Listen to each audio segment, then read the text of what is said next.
Bonjour et bienvenue dans Deviens Inspirant, le podcast qui te permettra de t'ouvrir à de nouvelles méthodes d'évolution, de réflexion et à une meilleure connaissance de soi. On abordera des sujets autour du développement personnel, de la psychologie et de la spiritualité. Je suis Gélissa Cerveau, je serai ton cobaye. J'apprends, j'expérimente ce que font des personnes inspirantes qui réussissent et je te transmets ce qui fonctionne le mieux dans le but de t'aider à devenir la personne que tu veux être et à inspirer ton monde. Bienvenue dans ce nouvel épisode. Aujourd'hui, on va parler de, comme tu l'as vu dans le titre, des bullshit du développement personnel.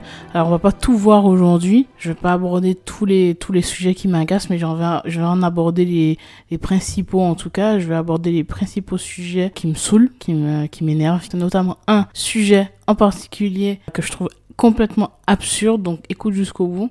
Et à la fin de cet épisode, je vais te partager 3 clés qui vont te permettre, toi, de pouvoir créer ta propre routine et tes propres règles du jeu, parce que on entend beaucoup de choses dans le développement personnel et l'idée est de pouvoir prendre ce que tu as envie de prendre et laisser ce que tu ne veux pas, et puis pouvoir remanier un petit peu à ta sauce. T'as pas besoin de copier-coller tout ce que tu entends, tout ce que tu vois, surtout si tu débutes dans le développement personnel. Peut-être que c'est quelque chose qui revient beaucoup, peut-être quelque chose que tu as tendance à faire, c'est peut-être une habitude pour toi. Aujourd'hui, on va voir ça. Tu sais que, j'en parle sur les réseaux sociaux, dans certains podcasts.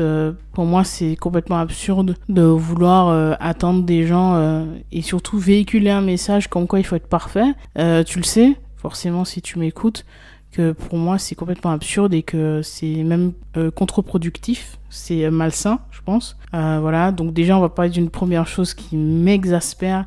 C'est ce besoin de perfection, ce besoin de créer par exemple des routines super longues, de dire aux gens qu'il faut dormir 4 heures par nuit, qu'il faut faire une heure de footing, puis ensuite il faut enchaîner avec 2 heures de méditation, puis 1 heure de lecture, et puis ensuite tac, tac, tac. Et à quel moment est-ce que tu travailles sur tes projets déjà, si tu en as, et puis surtout... Lorsque tu débutes, toi, ton objectif, c'est de pouvoir petit à petit, si tu ne fais aucune de ces choses-là, pouvoir intégrer petit à petit ces bonnes habitudes-là dans ton quotidien. Et c'est pas en faisant quelque chose d'horriblement douloureux, compliqué, en te mettant une charge importante que tu pourras mettre en place ces bonnes habitudes-là. Et puis surtout, pouvoir aussi remplacer les mauvaises habitudes donc, que tu peux avoir par les bonnes. C'est pas comme ça que ça fonctionne. Je pense que tu le sais si tu as déjà essayé de mettre en place, je sais pas, la méditation par exemple. Ça, c'est un exemple très très très concret. La méditation, si tu as déjà essayé de mettre en place la méditation dans ta vie et que c'est compliqué, que tu as beaucoup de mal, ça n'a aucun sens de te dire que tu en feras 1 heure aujourd'hui. Parce que si tu veux vraiment tenir 1 heure, déjà bon courage pour tenir 1 heure, mais ensuite, même si tu arrives à tenir 1 heure, à quel point est-ce que tu seras assez motivé pour le refaire une autre fois? Parce que l'objectif, c'est de le faire souvent. C'est pas de le faire 1 fois tous les 6 mois, c'est pas de le faire 1 fois même toutes les 3 semaines. Non, l'objectif est d'en faire un tout petit peu chaque jour. 1% chaque jour, c'est énorme. C'est ce qui te permet d'avoir des gros résultats à la fin de l'année. Donc, l'objectif, c'est non pas de commencer avec des grandes habitudes, des grands objectifs que tu te fixes sur une journée, parce que c'est les petits pas qui ont de l'impact, mais de commencer à intégrer petit à petit. Donc pour la méditation par exemple, ça va être non pas de faire 1 heure, mais d'en faire par exemple 10 minutes. 10 minutes, c'est suffisant pour déjà en bénéficier des avantages qu'offre la méditation en fait. Et tout comme plein d'autres choses, tu vois, par exemple, j'en ai parlé, je ne bois plus d'alcool. J'ai arrêté l'alcool, mais pour moi, ça n'a pas forcément été un énorme challenge parce que j'ai jamais été quelqu'un qui en consommait beaucoup. Mais par exemple, si tu es une personne qui a tendance à boire tous les jours, ben évidemment que si on te dit d'arrêter tout d'un coup, ça sera compliqué. Déjà, tu peux commencer à te dire, au lieu de boire un verre de vin tous les jours, par exemple, je vais essayer d'en boire peut-être 2 ou 3 fois dans la semaine. Puis ensuite, je vais en boire 1 dans la semaine. Puis ensuite, je vais essayer de limiter à 1-2 fois par mois. Et puis ensuite, plus rien. Si tu veux vraiment atteindre ces objectifs-là, c'est vraiment par les petits pas. Et tout comme quelqu'un qui voudrait arrêter de fumer, si tu fumes 2 paquets par jour, c'est absurde d'espérer le lendemain de complètement arrêter comme ça du jour au lendemain. C'est absurde. Donc tu vas d'abord commencer à diminuer le nombre de cigarettes que tu consommes. Puis ensuite... petit à petit, tu pourras arriver à un stade où tu peux t'en passer. C'est exactement comme ça que ça fonctionne pour absolument tout dans la vie. Alors oui, évidemment, certaines personnes te diront qu'ils arrivent, eux, à pouvoir éliminer des mauvaises habitudes ou créer des nouvelles en claquement de doigts alors qu'ils n'ont jamais fait cette chose-là. Une grande majorité seront des menteurs, mais la petite minorité de gens qui arrivent à le faire, c'est des gens qui sont, comme je l'ai dit, c'est une minorité, et en fait, c'est complètement exceptionnel. Et combien d'entre eux arrivent à tenir sur la durée? C'est bien beau de pouvoir le faire pendant 1 mois ou 2. Peut-être c'est même très très bien d'arriver à le faire pendant 3 à 6 mois. Mais est-ce que tu arrives à le faire sur plusieurs années? Ça, c'est la question. Est-ce que tu as des rechutes comme ça tous les 4 matins? Donc, c'est aussi ça la question. C'est se demander, mais en fait, à quel point est-ce que je mets en place ces habitudes-là? À quel point elles sont solides? À quel point est-ce que j'arrive à tenir sur la durée? À quel point est-ce que ma méthode est efficace? Donc, on a bien vu, la méthode qui consiste à commencer du jour au lendemain, c'est absurde, ça ne marche pas. Donc, moi, ça m'énerve. Ce discours dans développement personnel qui consiste à te niquer la santé en te disant qu'il faut dormir 4 heures par nuit, alors que, je suis désolée, on n'est pas égaux là-dessus déjà, mais on a tous besoin quand même de certains nombres d'heures de sommeil. Et puis, évidemment, quelqu'un qui a 20 ans et quelqu'un qui en a 40, ça sera pas les mêmes, tu peux pas lui dire la même chose. Forcément, à 20 ans, c'est plus facile de faire des nuits blanches, de s'amuser avec les potes, et voilà, t'as la forme, etc. T'es encore en bonne santé aussi, et puis t'as pas encore subi les ravages des années comme ça avec ces mauvaises habitudes-là. Parce que ça commence à peine. Mais quand on a 40, évidemment, c'est plus compliqué. Une nuit blanche, ça te flingue. Globalement, voilà, on n'est pas égaux là-dessus, mais surtout, c'est pas quelque chose qui est forcément bon pour ta santé. Donc pourquoi vouloir être dans la performance si ça doit durer 1 mois et qu'après, plus rien? Ça sert à quoi? L'idée, c'est de te maintenir en vie. En fait, si tu dois atteindre un objectif, par exemple un objectif court terme, t'as atteint peut-être l'objectif en question ou une partie de ton gros objectif, mais qu'après, t'as des problèmes de santé et t'es immobilisé à l'hôpital, à quoi ça a servi? Ok, moi je fais partie de ceux qui disent que trouver des excuses c'est absurde et que quand t'as des objectifs, il faut arrêter de te trouver des excuses et passer à l'action quoi qu'il arrive.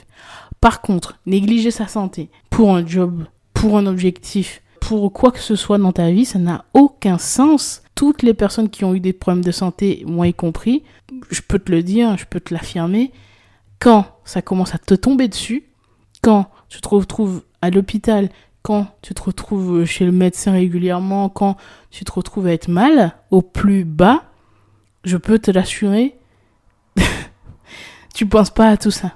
La seule chose à laquelle tu penses, c'est d'aller mieux en fait. Donc, c'est pour ça que c'est important, voilà, de pas tout le temps faire croire aux gens que voilà, en se niquant la santé, en faisant des choses extrêmes, ça va leur apporter quoi que ce soit.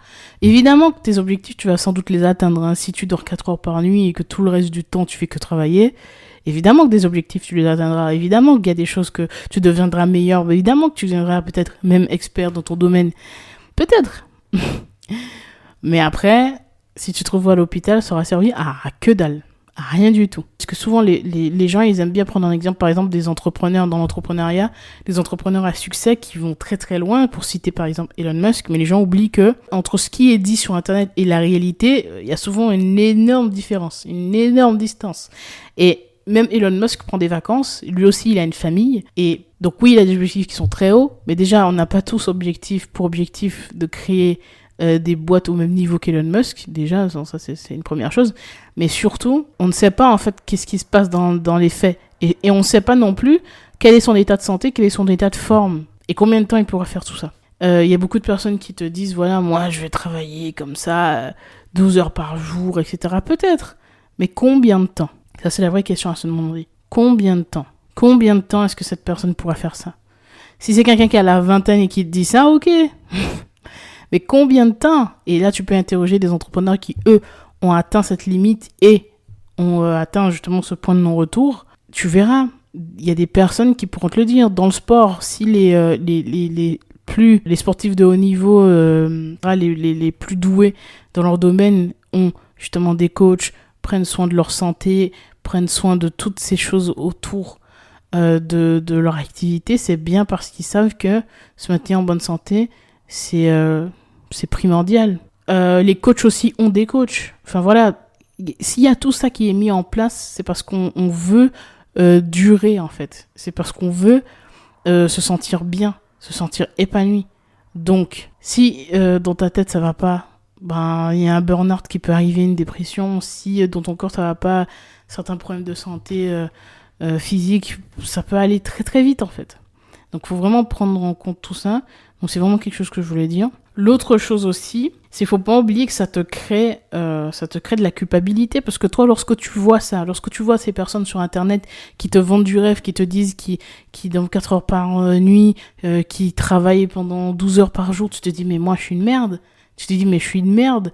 Ça véhicule vraiment ce message. Tu te dis mais en fait je vais jamais y arriver. Bien sûr, parce qu'à quel moment toi tu peux réussir? Si il faut faire tout ça, à quel moment est-ce que tu vas réussir? C'est ce que tu vas te dire en fait. Tu vas te dire il est impossible pour toi de faire quoi que ce soit, puisqu'il y a des personnes comme ça que tu vois sur Internet qui te véhiculent un message qui est celui de l'hyper-performance, de l'extrême performance malsaine.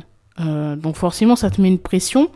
T'as une pression inutile, parce que la recherche constante de performance, ça peut créer une pression, donc pour toujours être au sommet de ta forme et toujours être au sommet dans tes projets. Donc ça crée ce sentiment voilà où tu t'es pas à ta place en fait. Et c'est mauvais comme je l'ai dit, pour ta santé. Et puis ensuite ça crée une perspective qui est pas forcément bonne, tu vois.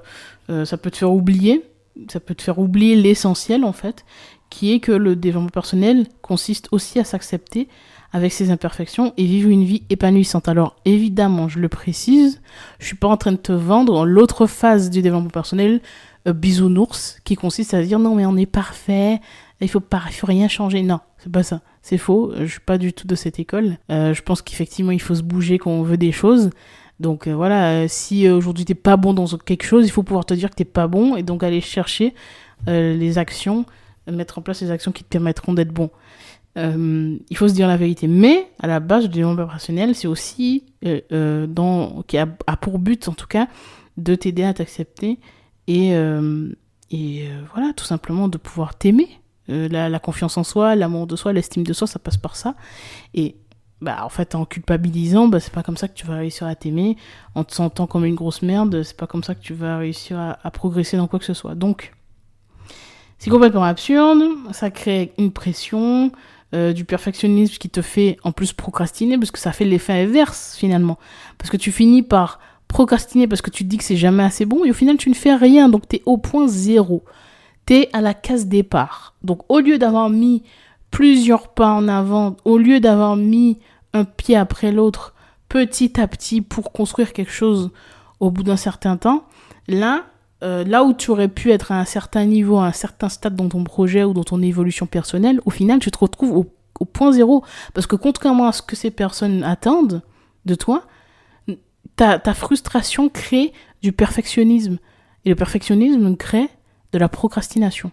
Donc, tu ne fais rien. Tu réfléchis, tu rumines, tu stresses, t'angoisses, l'anxiété augmente, progresse, et au final, tu ne fais rien.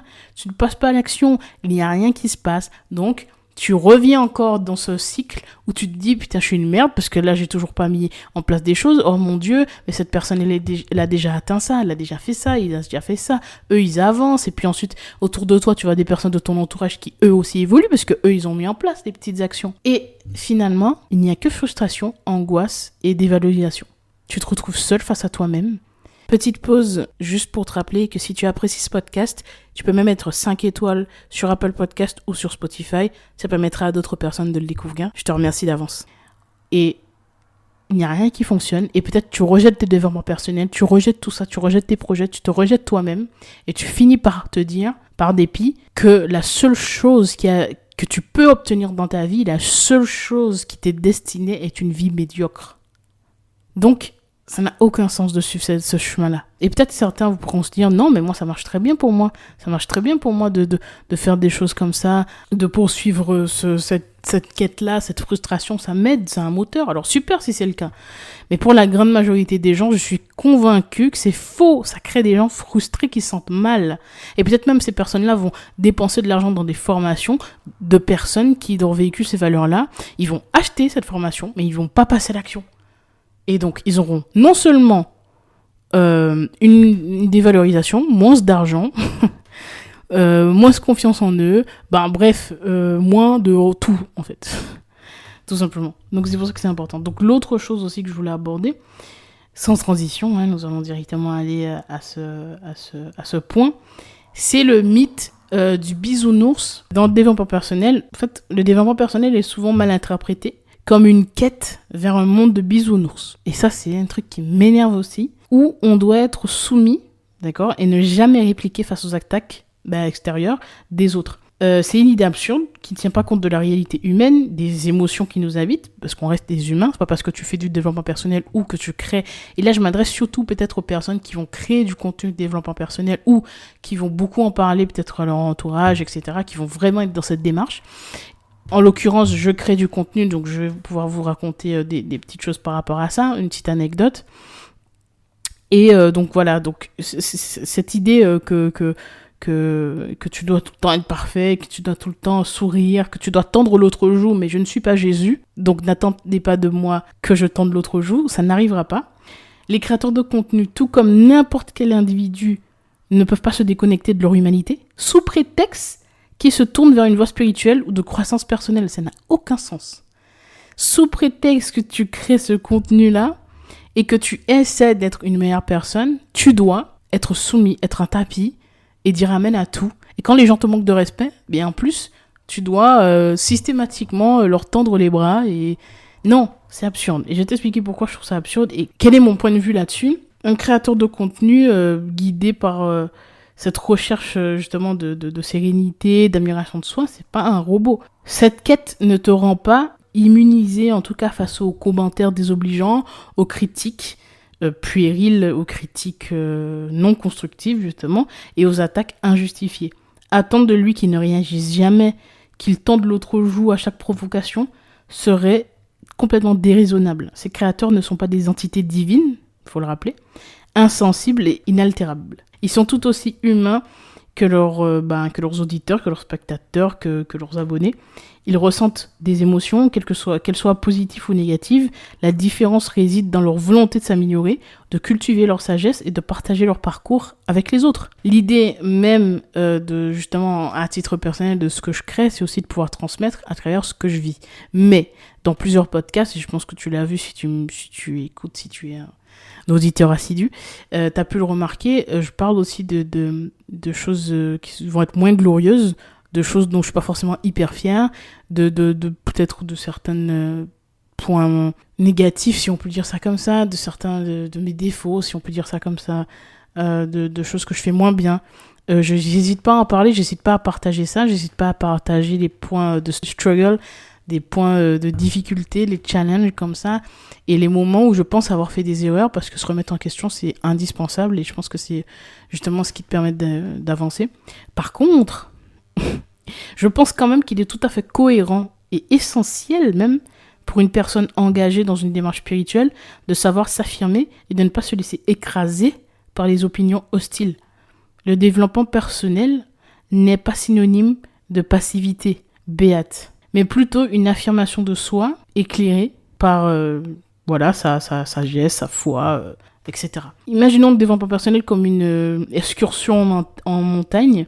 Le chemin peut être rocailleux, tu vois, avec des dénivelés parfois vertigineux. Les créateurs de contenu et toute personne s'engageant sur cette voie sont comme des alpinistes courageux. Ils escaladent les sommets des défis personnels, prennent des risques, mais savent aussi s'accorder des pauses pour apprécier la vue. Cependant, cette métaphore montagnarde nous rappelle que l'alpiniste ne grimpe pas pour échapper à la réalité, mais pour en embrasser les beautés et les défis. Il s'affirme face aux difficultés, mais reste ouvert aux échanges, car chaque voyageur sur cette montagne qu'est la vie a ses propres parcours et perspectives. Alors, ayons la sagesse de nous encourager mutuellement dans notre quête de développement personnel, car c'est ensemble que nous atteindrons les sommets les plus élevés de l'épanouissement. Tu sais, forcément, dans De Vie Inspirante, tout ce que je crée aujourd'hui, c'est aussi dans ce but-là, qu'on puisse se porter ensemble, et donc pas se tirer dessus. Et il est totalement ridicule et malhonnête d'attendre d'une personne qu'elle tolère le manque de respect de son entourage, par exemple, sous prétexte qu'elle est la personne spirituelle. Je ne sais pas si certains d'entre vous ont vécu ce truc-là, mais parce que tu es la personne qui fait du développement personnel, le créateur peut-être qui parle de développement personnel, la famille, les amis, les personnes qui t'entourent, les connaissances, les personnes qui te rencontrent, les personnes peut-être récentes vont peut-être attendre de toi, comme j'ai dit, que tu tendes l'autre joue. Les personnes vont attendre de toi que tu sois parfait, que tu acceptes leur manque de respect, que tu te laisses marcher dessus, parce qu'attention, tu peux quand même pas hausser le ton, tu peux quand même pas t'affirmer, tu peux quand même pas dire à quelqu'un fuck off. Jamais, tu ne peux pas oser faire ça non, quand même pas, parce que t'es censé être parfait, toi.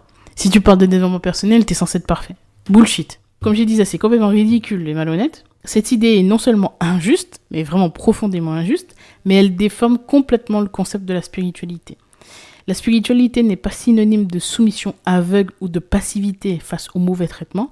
Au contraire, une personne spirituelle devrait chercher à cultiver des valeurs telles que la compassion, l'amour, l'empathie, le respect, tant envers les autres qu'envers elle-même. Et c'est là où tout se joue, la nuance que les gens ne comprennent pas. En tout cas, les personnes qui vont venir te critiquer et mettre ces critiques absurdes et puériles, c'est qu'ils ne comprennent pas que être dans cette quête spirituelle et être dans un développement de soi, dans cette recherche en tout cas, ça ne signifie pas seulement avoir du respect envers les autres, mais envers toi, envers soi aussi. Donc, qui dit respect envers soi, dit affirmation de soi. Donc, la spiritualité, comme j'ai dit, c'est pas synonyme de soumission. Ça implique donc de se fixer des limites et de ne pas tolérer le manque de respect ou les abus de la part de son entourage. Donc, parce que je me respecte, je ne peux pas accepter qu'on me manque de respect. C'est simple à comprendre. Une personne, entre guillemets, spirituelle, n'est pas une cible facile pour les comportements irrespectueux. Ça n'a pas de sens. Au contraire, elle devrait être capable de s'affirmer quoi qu'il arrive, avec calme peut-être ou avec assurance, tout en exprimant ses besoins et ses limites de manière, respectueuse. La spiritualité peut même renforcer cette capacité à se protéger des influences négatives, car elle permet de développer une meilleure compréhension de soi et des autres. Alors je dis pas qu'il faut partir en combat à chaque réflexion, c'est absurde. Dès que tu as un mauvais commentaire sur les réseaux, de vouloir te battre, de vouloir insulter les autres, etc. Être dans l'insulte, dans la méchanceté gratuite, etc. Ça sert à rien. Mais juste s'affirmer face aux autres, que ne pas accepter le manque de respect. C'est surtout ça le message. Le message n'est pas de dire je prends mes gants de boxe et dès qu'on me fait une réflexion, je suis dans l'attaque. Non, ça c'est contre-productif et c'est effectivement je trouverais que ce serait un peu incohérent. Par contre, le fait de s'affirmer et de dire aux gens fuck off de temps en temps, c'est pas du tout incohérent. Je trouve ça même très très très très cohérent. Donc voilà, en gros, personne n'est parfait et même les personnes engagées dans cette démarche, elles peuvent faire face à des émotions intenses ou des situations difficiles parce qu'évidemment, on oublie que ces personnes aussi peuvent vivre des moments compliqués. Tu peux vivre des moments compliqués et que peut-être que tu es dans une période qui est un peu plus difficile. Du coup, t'es peut-être un peu plus à cran, t'es peut-être moins patient, ça arrive, c'est des périodes, ça veut pas dire que tu seras comme ça sur le long terme, c'est surtout ça qui a de l'impact, se demander, mais sur une longue période de temps, est-ce que cette personne est tout le temps comme ça, ou est-ce qu'elle est comme ça en ce moment, parce que c'est peut-être plus compliqué, parce qu'elle traverse peut-être quelque chose de peu plus challengeant, peut-être qu'elle a des problèmes de santé, peu importe, les raisons qui peuvent te pousser à être un peu moins friendly, ou à moins tendre l'autre joue, donc voilà, attendre d'une personne spirituelle qu'elle ne ressente jamais de frustration ou de colère face à l'irrespect, c'est injuste et irréaliste parce qu'on est des êtres humains. Et je ne connais pas d'humains qui sont tout le temps complètement insensibles, qui sont complètement... qui acceptent tout comme ça, qui sont en plus insensibles, Voilà, on sait très bien que les personnes qui se laissent marcher dessus, en général, c'est les personnes qui n'ont pas confiance en eux, qui s'aiment pas beaucoup. Forcément... Oui, tu vas te laisser marcher dessus. Oui, peut-être tu seras dans la dépendance affective face à une personne. Donc, tu vas accepter qu'elle te tire dessus.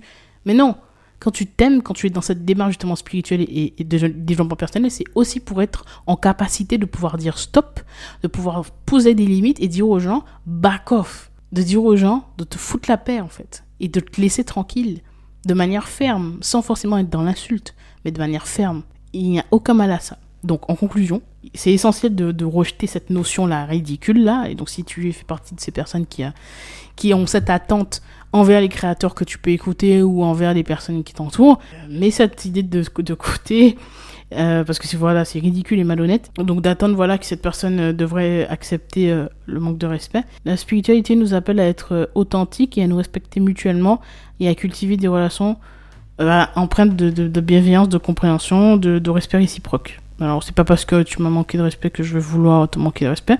Par contre, je vais poser ces limites pour que ça ne se reproduise plus, en fait. Et l'idée de pouvoir dire, mais je coupe les ponts avec cette personne, ce n'est pas forcément quelque chose de mal. Tu n'es pas obligé de garder des personnes dans ta vie sous prétexte que tu es censé être la personne sage qui accepte tout. Non, c'est des conneries, c'est bullshit, ça aussi. L'amour de soi, ça se limite pas à se chérir dans les moments de calme et de paix intérieure. Mais il s'exprime tout autant lorsque nous nous défendons, prenons notre place et osons dire aux gens d'aller se faire voir lorsque c'est nécessaire. Parce que parfois, ça l'est. Et se défendre et affirmer ses limites, c'est un acte d'amour envers soi-même. Ça signifie que nous reconnaissons notre propre valeur et que nous nous protégeons des influences négatives ou des comportements abusifs des autres. Lorsque nous nous défendons, nous faisons preuve de courage et d'estime de soi, car nous méritons d'être respectés et traités avec dignité. Prendre sa place, c'est également une manifestation d'amour de soi. Ça implique de reconnaître notre légitimité à occuper l'espace que nous méritons dans ce monde. Nous avons tous le droit d'exister pleinement et de contribuer de manière significative à notre propre vie et à celle des autres. S'affirmer et oser être authentique dans nos aspirations et nos opinions est un acte de respect envers notre propre être. Et oser dire aux gens d'aller se revoir peut sembler abrupt, mais parfois c'est nécessaire pour préserver notre équilibre émotionnel et notre bien-être. Lorsque nous posons cette limite clairement, nous montrons que nous ne tolérons pas les attitudes ou les actions qui nous nuisent. C'est un acte de protection envers notre bien-être et notre paix intérieure. L'amour de soi n'est pas égoïste, car il ne s'agit pas de penser qu'à soi et de négliger les autres. Au contraire, c'est un équilibre subtil entre l'estime de soi et l'empathie envers les autres. En prenant soin de nous-mêmes, en nous affirmant et en posant des limites, nous devenons également des individus plus forts et plus capables d'aider et de soutenir les autres de manière saine et respectueuse. L'amour de soi s'exprime dans les moments où nous nous défendons, prenons notre place et osons dire aux gens d'aller se revoir lorsque c'est nécessaire, encore une fois. Ces actions sont le reflet d'une estime de soi solide et d'un profond respect envers notre propre personne. Et c'est en cultivant cet amour de soi que nous devenons des individus plus équilibrés, capables d'établir des relations positives avec nous-mêmes et avec les autres. Donc, c'est d'autant plus important aujourd'hui de pouvoir accepter ça, de pouvoir accepter que tu as des parts d'ombre, que tu as des parts de lumière et que c'est pas forcément... je ne dis pas qu'il faut ouvrir la cage et laisser sortir le fauve, laisser sortir toutes les pires aspects de cette part d'ombre. Je ne dis pas ça, il faut pouvoir accepter cette part pour qu'elle puisse aussi prendre moins de place, mais je dis juste que non pas être dans l'attaque, d'être celui qui est le premier qui donne le coup et qui est perpétuellement dans cette résistance, qui ne peut pas accepter aussi les critiques constructives parce que ça existe et il y a des personnes qui sont bienveillantes. C'est aussi pouvoir faire la différence entre une personne qui est là pour ton bien et une personne qui essaie de prendre une partie de toi. Parce qu'il y a des personnes qui ont vraiment cette volonté malsaine de prendre une partie de toi pour te faire te sentir inférieur parce qu'elles n'ont pas confiance en elles. Et donc, comme je te disais, pour te raconter un petit peu, pour illustrer un petit peu tout ça, j'ai eu cette expérience-là où une personne est venue me dire, mais en fait, une personne pas forcément très proche, mais à qui j'échangeais quand même de temps en temps, une connaissance, on va dire. Une personne, qui est venue me dire, lors d'un conflit, c'est en gros que c'était incohérent par rapport au contenu que je créais, par rapport à ce que je peux faire sur internet, de pouvoir réagir comme j'ai réagi parce que j'ai pas accepté son manque de respect, tout simplement. En gros, de manière simple, j'ai dit à cette personne, je ne souhaite plus échanger avec toi, je n'ai plus envie de parler avec toi, donc maintenant stop. Clairement stop. Donc j'ai dit clairement à cette personne, tu peux me supprimer, me bloquer, mais dans tous les cas, là, stop. Moi, je ne souhaite plus discuter avec toi. Et simplement, le simple fait d'avoir dit ça à cette personne, d'avoir dit à cette personne que certains de ses comportements ne me plaisaient pas, ça a impliqué que cette personne a commencé à me faire un grand discours pour me dire, inutile en plus, pour me dire que c'est pas cohérent de créer du contenu sur je sais pas quoi, sur les blessures, sur je sais pas quoi, sur tout ce que je fais tout simplement, et de dire ça parce que j'étais incapable de faire cette nuance, etc. Mais en fait, ça vous voyez comment est-ce que les gens peuvent détourner vos propos, comment est-ce que les gens peuvent complètement changer l'histoire simplement en mentant.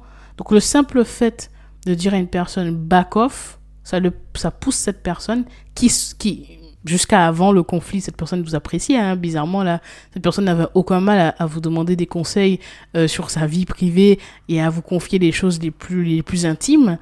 Mais au moment où il y a un conflit et vous dites à cette personne back off tout simplement, mais en fait là bizarrement cette personne considère que vous n'êtes plus spirituel parce que de son point de vue vous devriez tendre l'autre joue et lui dire amen à tout et accepter le fait que cette personne vous fatigue.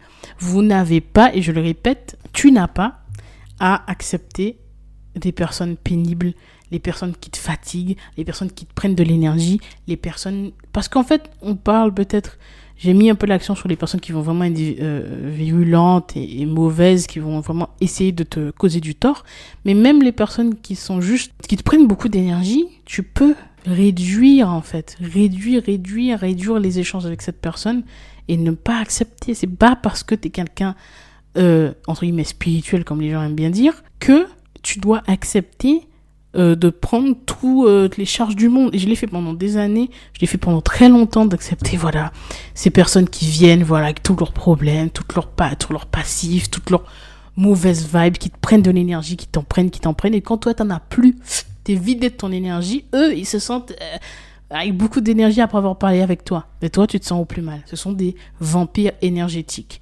Ces personnes-là, rien ne t'oblige à les garder. Et même si tu souhaites maintenir une relation, tu peux très bien diminuer les échanges. Rien ne t'oblige à leur parler tous les jours. Rien ne t'oblige à rester 4 heures avec eux dans une journée. Rien ne t'oblige à être au téléphone avec eux pendant plus d'1 heure. Rien ne t'oblige à faire ça et ça fait pas de toi quelqu'un de mauvais. Ça fait pas de quelqu'un de toi de mauvais si tu décides d'être un peu moins là. Ça fait pas de quelqu'un de toi mauvais si tu décides de te faire passer en premier. Ça fait pas de toi quelqu'un de mauvais si tu décides d'éloigner les personnes néfastes. Ça fait pas de toi quelqu'un de mauvais si tu décides de te choisir pour une fois. Ça fait pas de toi quelqu'un de mauvais si tu dis à quelqu'un d'aller se faire voir parce que tu manques de respect et que c'est la fois de trop et que t'en as marre et que t'en peux plus et que t'as besoin de respirer en fait. Ça fait pas de toi quelqu'un de mauvais. Donc c'est encore une bullshit, des gros bullshit du développement personnel qui veut nous faire croire que tu dois tendre l'autre joue encore une fois et que tu dois accepter d'être soumis à tout le monde et de laisser les autres te marcher dessus, mais en réalité que tu crois en Dieu, en l'univers ou quoi que ce soit, rappelle-toi que si tu as été mis au monde, c'est parce que tu as ta place. Donc pourquoi laisser un autre individu te faire diminuer ta place? Pourquoi laisser un autre individu marcher sur une création de Dieu, pour ceux qui croient en Dieu, ou de l'univers, peu importe? Pourquoi ça? Ça n'a aucun sens. Et s'aimer, encore une fois, pour le répéter, parce que je pense que c'est extrêmement important de le répéter, s'aimer, ça passe aussi par le fait de s'affirmer et de ne pas laisser l'autre essayer de te diminuer, parce qu'elle n'a pas plus de valeur que toi, tout simplement. Maintenant, je vais te partager simplement 3 actions simples que tu peux mettre en place pour trouver finalement ta méthode à toi, tes habitudes à toi, créer un petit peu ta feuille de route en fait, tout simplement. Donc la première chose, c'est d'analyser les choses, d'analyser un petit peu tes habitudes de tous les jours, traquer un petit peu ce que tu fais, ce que tu aimes et comment est-ce que tu te sens. Donc ça, tu peux le faire sur une semaine par exemple. Pendant une semaine, tu vas prendre un petit carnet, tu vas noter un petit peu comment tu te sens chaque jour par rapport à chaque action. Comment tu te sens après avoir mangé ça, par exemple à midi, tu as mangé une soupe de légumes avec du poisson, bref. Tu vas noter un petit peu comment tu te sens, tu vas noter quelles activités t'ont fait du bien, quelles activités t'ont pas trop plu. Échanger avec cette personne, par exemple, tu vas noter, j'ai échangé avec ma cousine Martine, comment je me suis sentie, etc., etc. Donc noter tout ça, ça te permet déjà d'avoir une idée de comment tu te sens globalement, de ce qui te fait du bien, ce qui te fait pas du bien. Ça, c'est la première chose. Ensuite, deuxième chose, tu vas prendre en compte ces éléments-là et tu vas extraire ce qui te fait du bien et tu vas observer. Donc, ce qui te fait du mal, tu vas essayer de limiter au plus possible. Donc, évidemment, si dans les choses qui te plaisent pas, tu as ton travail et que, évidemment, tu dois te nourrir, remplir ton frigo, payer tes factures, tu vas pas éliminer ton travail. Mais ça va être, par exemple, de se demander, de commencer peut-être à réfléchir, à se demander est-ce qu'il n'y a pas une possibilité soit de rendre l'activité professionnelle plus moins difficile, ou alors comment est-ce que je pourrais faire éventuellement pour réfléchir déjà à peut-être m'orienter vers autre chose. Voilà, ça peut être plein de choses en fonction d'où est-ce que tu te situes dans ta vie. Ça pourrait être reprendre les études, ça pourrait être essayer de trouver un nouvel emploi, ça pourrait être plein de choses, mais bref, globalement ça peut être commencer par une réflexion. Puis ensuite, voilà les petites habitudes. Si tu as fait par exemple un sport qui t'a plu pendant la semaine, ben tu vas dire peut-être que ça je vais le garder, ça je vais l'intégrer à ma routine. Tu peux aussi pendant cette semaine-là tester des choses.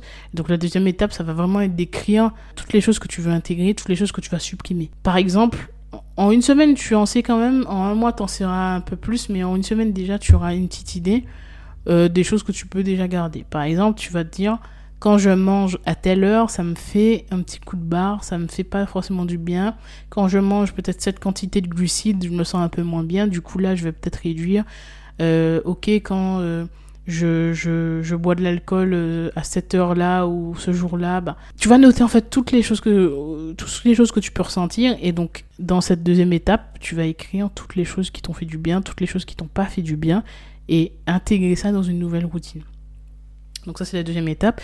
Et la troisième action, c'est que tu vas mettre en place une nouvelle routine en listant d'abord toutes les choses que tu voudrais intégrer et en découpant dans chaque chose que tu vas intégrer une manière de pouvoir l'intégrer de manière très très très simple, au plus simple possible par rapport aux habitudes que tu as déjà. Donc si par exemple, bon, je sais pas si c'est très clair, mais pour être plus clair, si tu as une habitude que tu as déjà, par exemple, tu as l'habitude d'aller marcher le matin, mais que tu as envie de pouvoir écouter des podcasts, des livres audio, etc. tous les matins, bah tu peux intégrer ce moment où tu vas courir avec ce moment où tu écoutes ce podcast. Donc tu l'intègres, comme ça te rend la chose plus simple.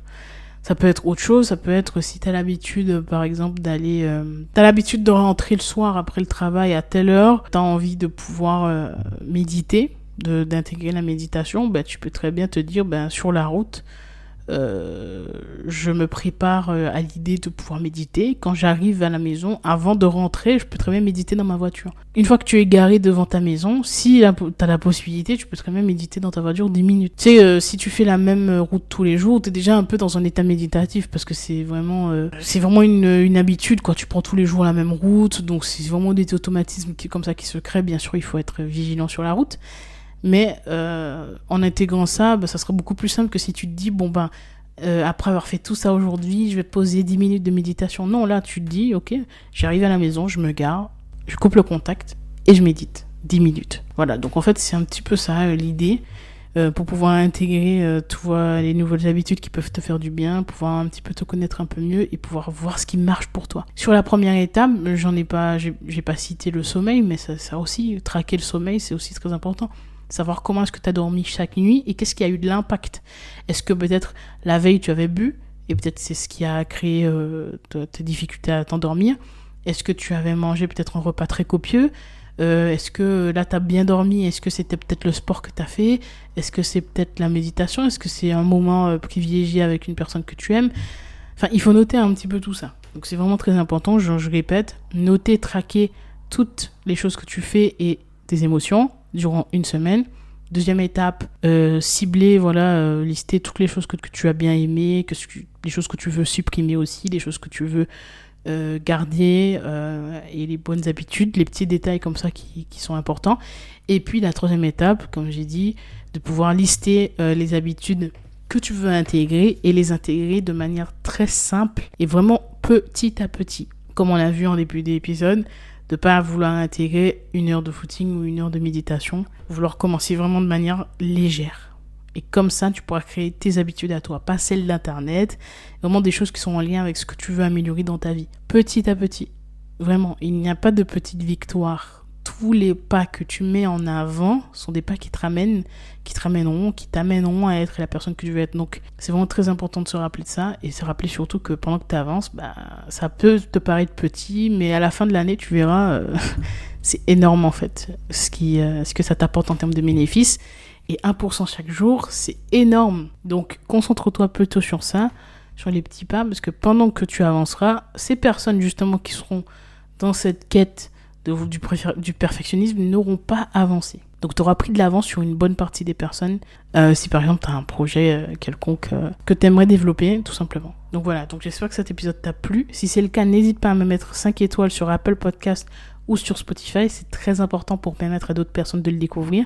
Et puis si tu me mets un bon avis, un commentaire sur Apple Podcast par exemple, tu n'as juste à m'envoyer un screen sur mon compte Instagram, le lien est dans la description, Jélissa CRV, et je t'offrirai un petit cadeau. Voilà, donc cet épisode est maintenant terminé. Je te dis à bientôt, beaucoup de courage pour tout ça. Continue à faire en sorte de devenir petit à petit la personne que tu veux être et accepte pas qu'on te marche dessus. Prends ta place, devenons inspirants ensemble.